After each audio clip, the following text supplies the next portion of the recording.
pe balcon să fumăm o șosetă de-asta indiană. Ieșim noi pe balcon, dau să-mi aprind o șosetă indiană, când dintr-o dată, de la balconul de sub noi, s-aud un răget de mai să-mi sară țigara de mână.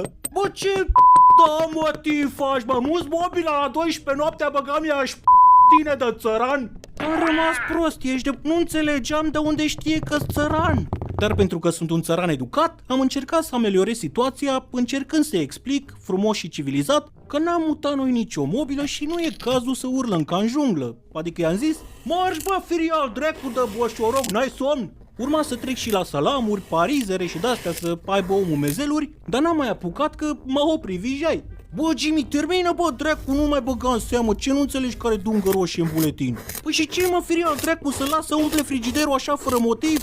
Da, frate, e nebun, de câte ori să zic, la ultimul chiriaș de-a stat aici a rupt picioarele cu ranga. Ce ai, frate, nu te cred. Da, frate, are probleme.